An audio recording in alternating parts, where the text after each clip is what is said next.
चलिए बुलेटिन की शुरुआत करते हैं। केंद्रीय कैबिनेट में संभावित फेरबदल की चर्चाओं के बीच प्रधानमंत्री नरेंद्र मोदी ने मंगलवार को राष्ट्रपति द्रौपदी मुर्मू से मुलाकात की। पीएम मोदी की ये राष्ट्रपति से मुलाकात पद्म पुरस्कार समारोह के बाद राष्ट्रपति भवन में हुई। इस मुलाकात के बाद राजनीतिक गलियारों में एक बार फिर से मोदी कैबिनेट में बदलाव को लेकर चर्चा तेज हो चुकी है। पीएम मोदी और राष्ट्रपति की इस बैठक के एजेंडे को लेकर कोई भी आधिकारिक जानकारी सामने नहीं आई है।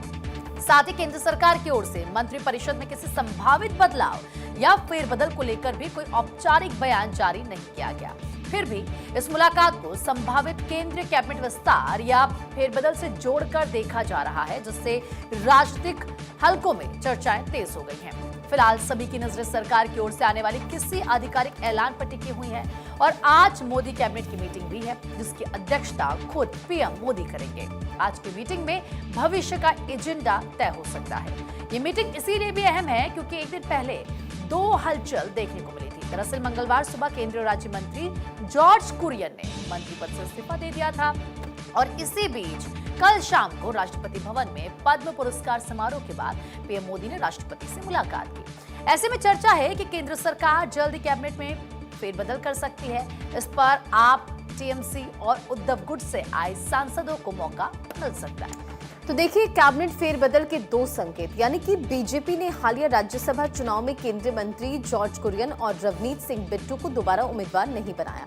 जॉर्ज कुरियन का राज्यसभा कार्यकाल 21 जून को समाप्त हुआ, उन्होंने मंत्री पद छोड़ दिया। रवनीत सिंह बिट्टू का कार्यकाल भी खत्म हो गया है, लेकिन उन्होंने अभी इस्तीफा नहीं दिया है। नियमों के अनुसार बिट्टू 6 महीने तक सांसद बने बिना मंत्री रह सकते हैं, लेकिन रवनीत सिंह बिट्टू ने संकेत ये दिए हैं कि वे पंजाब की राजनीति में सक्रिय भूमिका निभाना चाहते हैं। उन्होंने कहा है कि अगले साल होने वाले विधानसभा चुनाव में वे चुनाव लड़ सकते हैं और पंजाब में काम करना चाहते हैं। बीजेपी के भीतर वन मैन वन पोस्ट सिद्धांत भी फेरबदल की वजह माना जा रहा है। हर्ष मल्होत्रा को हाल ही में दिल्ली बीजेपी अध्यक्ष बनाया गया है, जबकि वे केंद्र में मंत्री भी हैं। पंजाब आपको ये भी बताएं कि जो पंकज चौधरी हैं उत्तर प्रदेश बीजेपी अध्यक्ष हैं और वित्त राज्य मंत्री भी।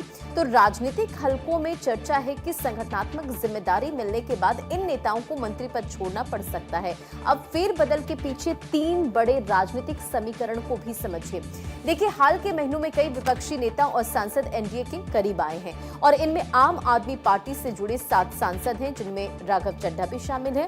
टीएमसी के 28 में से 20 लोकसभा सांसद त्रिपुरा के नेशनल सिटीजन पार्टी में विलय हो चुके हैं और इन सांसदों ने एनडीए को समर्थन देने की बात कही है। उद्धव ठाकरे शिवसेना यूबीटी छोड़कर शिंदे गुट में गए 6 सांसद भी शामिल हैं। ऐसे में नेताओं को सरकार या संगठन में भूमिका मिलने की चर्चा है। बीजेपी और एनडीए संसद में अपनी संख्या और मजबूत करना चाहते हैं। माना यह भी जा रहा है कि भविष्य में कुछ संवैधानिक संशोधनों के लिए 2/3 बहुमत की जरूरत होगी। इसलिए नए सहयोगियों और समर्थक सांसदों को साथ रखना राजनीतिक रूप से काफी ज्यादा अहम माना जा रहा है। तो दूसरी तरफ अगले साल पंजाब और उत्तर प्रदेश में विधानसभा चुनाव होने हैं। ऐसे में बीजेपी क्षेत्रीय और सामाजिक समीकरणों को ध्यान में रखकर मंत्रिमंडल में बदलाव कर सकती है। इसलिए पद्म पुरस्कार प्रदान करने के लिए आयोजित समारोह की ठीक बाद हुई ये अहम बैठक, क्योंकि आप समझिए राष्ट्रीय राजधानी के राजनीतिक हलकों में मंत्रिमंडल की फेरबदल को लेकर चर्चा जोरों पर है। अक्षय राय हमारे संवाददाता भी इस खबर पर अधिक अपडेट के साथ जुड़ चुके हैं। अक्षय, क्या कुछ अपडेट है, क्योंकि ये जो फेरबदल हुआ है अब उसके बाद राजनीतिक गलियारों में चर्चा काफी ज्यादा तेज है।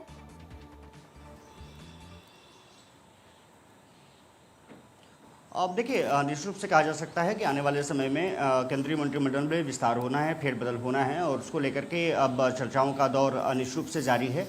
जिस तरह से कहा जा सकता है कि कल जॉर्ज कुरियन ने तो इस्तीफा दे दिया, उनका स्वीकार कर लिया गया। खबर आ रही है कि कई और मंत्री पाइपलाइन में हैं, जिनका कि राज्यसभा जो एक्सटेंशन था वो एक्सटेंशन नहीं किया गया है। खास करके हरदीप पुरी उनको मंत्रिमंडल से बाहर करके संगठन में लिया जा सकता है और निश्चित रूप से बीजेपी कोशिश ये भी कर रही है कि सांगठनिक तौर पर मजबूती किया जा सके और साथ ही साथ अपनी संख्या है जो सांसदों की वो भी बढ़ाई जा सके। आपने लगातार देखा होगा कि टीएमसी के जो सांसद हैं उनको एक नए दल में विलय के लिए बात कर ली गई। अब वहाँ पर थोड़ी सी प्रोसीजरल प्रक्रिया आगे बढ़ रही है। राज्यसभा में जिस तरह से पंजाब में आम आदमी पार्टी के सांसदों ने फेरबदल किया, वो एनडीए को समर्थन कर चुके हैं। ऑलरेडी उनकी जो संख्या है वो राज्यसभा सचिवालय और लोकसभा सचिवालय से अपडेट कर दी गई है।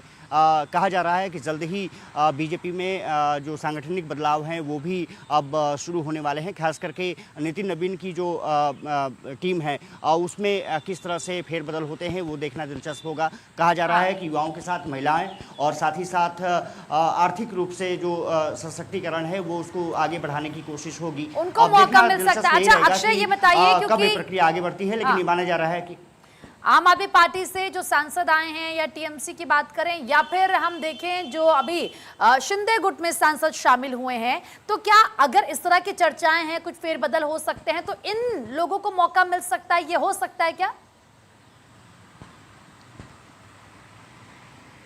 देखिए कुछ लोगों को मौका मिल सकता है, लेकिन सबसे ज़्यादा जो मुझे लगता है कि बीजेपी अपने पर फोकस करेगी। हालांकि ये ज़रूर नज़र आ रही है कि जो सिंधे से जो सांसद जुड़े हैं उनको एक की संख्या में खास करके वरिष्ठ नेता रहे हैं उनको मौका दिया जा सकता है। इसके अलावा टीएमसी से जो सांसद आए हैं उनको एडजस्ट करना थोड़ा सा मुश्किल होगा, लेकिन एक सांसद वहाँ से भी मंत्री बनाया जा सकता है। निश्चित रूप से पश्चिम बंगाल को मजबूत करना चाहती है बीजेपी, और क्योंकि सरकार वहां पर बन चुकी है और निश्चित रूप से प्रधानमंत्री नरेंद्र मोदी लगातार कोशिश कर रहे हैं कि पश्चिम बंगाल को एक ध्रुवी के रूप में इस्तेमाल किया जा सके। और ये माना जा रहा है कि दक्षिण भारत से भी कुछ नेताओं की लॉटरी लग सकती है ताकि दक्षिण भारत में भी बेहतर अपना संयोजन किया जा सके। माना जा रहा है कि जल्द ही सरकार में फेरबदल देखने को मिलेंगे और इसके अलावा संगठन में फेरबदल होंगे। निश्चित रूप से माना जा रहा है कि जुलाई फर्स्ट वीक से पहले ये प्रक्रियाएं संपन्न करा ली जाएंगी, ऐसी उम्मीद की जा रही है। दूसरी बात यह है कि प्रधानमंत्री नरेंद्र मोदी और कल राष्ट्रपति द्रौपदी मुर्मू के बीच में ये कहा जा रहा है कि अलग से वार्ता हुई है। माना जा रहा है कि कैबिनेट में फेरबदल को लेकर के चर्चाएं की गई हैं। अब देखना दिलचस्प ये रहेगा कि क्या डेट फिक्स की जाती है, लेकिन ये माना जा रहा है कि जो 15 दिन का ये जो समय है वो बहुत महत्वपूर्ण होने जा रहा है। उसमें नितिन नवीन की टीम का गठन कर लिया जाएगा, उत्तर प्रदेश की टीम का गठन कर लिया जाएगा। प्रदेशों में जो टीमों का गठन करने की प्रक्रिया जारी है वो लगातार तेज गति से बढ़ाई जा रही है और केंद्रीय कैबिनेट में निश्चित रूप से आधा दर्जन से ज़्यादा बदलाव देखने को मिल सकते हैं। ये खबर निकल के सामने आ रही है। बीजेपी के जो दिल्ली प्रदेश अध्यक्ष बनाए गए हैं हर्ष मल्होत्रा, उनको भी कैबिनेट से अलग किया जाएगा क्योंकि बीजेपी का रहा है कि 2 पद एक साथ नहीं रह सकते, उनकी जगह पर किसी दूसरे को मौका दिया जा सकता है। हरदीप पुरी और अन्य इसी सिद्धांत पर बीजेपी बढ़ती है और जाहिर तौर पर इस मद्देनजर भी ये बदलाव काफी ज्यादा महत्वपूर्ण हो जाता है। दूसरा सवाल ये कि अब आने वाले समय में पंजाब और उत्तर प्रदेश में भी विधानसभा के चुनाव होने वाले, तो उसके मद्देनजर ये जो बदलाव है वो कितना महत्वपूर्ण हो जाएगा और केंद्रीय कैबिनेट की जो बैठक होने वाली उसी भी लेकर अपडेट दीजिएगा। और देखिए जो बदलाव निश्चित रूप से होंगे, उत्तर प्रदेश चुनाव बहुत महत्वपूर्ण है। वहाँ पर मुझे लगता है कि 1-2 नेताओं को वहाँ पर तवज्जो दी जा सकती है। पंजाब को भी निश्चित रूप से प्रमुखता के केंद्र में रखा जाएगा। रवनीत बिट्टू का इसीलिए लग रहा है कि उनको एक्सटेंशन दिया जा सकता है, हालांकि अन्य नेता भी उस पाइपलाइन में हैं। जहाँ तक केंद्रीय कैबिनेट की बैठक का सवाल है, 11 बजे केंद्रीय कैबिनेट की बैठक होगी और माना जा रहा है कि प्रधानमंत्री की अध्यक्षता में बुनियादी ढांचे, सामाजिक कल्याण और कृषि कल्याण पर जिस तरह से भारत सरकार लगातार फोकस कर रही है उसको लेकर के आगे जो प्रक्रिया है वो आगे बढ़ाई जा सकती है। कुछ जो प्रस्ताव हैं उसको यहाँ पर अनुमोदित किया जा सकता है, अप्रूवल दिया जा सकता है। ये माना जा रहा है कि खास करके जो पश्चिम एशिया में हालात बने हैं और उसके बाद जिस तरह से अब धीरे धीरे अर्थव्यवस्था पटरी पर आ रही है, आर्थिक सुदृढ़ीकरण के लिए सरकार कुछ महत्वपूर्ण फैसले ले सकती है। 11 बजे की कैबिनेट बैठक शुरू होगी और ये माना जा रहा है कि लगभग 1:30-2 बजे तक ये बैठक चलेगी और कई प्रस्तावों पर मुहर लगने की संभावना जताई जा रही है। ठीक है अक्षय, बहुत बहुत शुक्रिया तमाम जानकारियों के लिए। नजर बनाए रखें आप।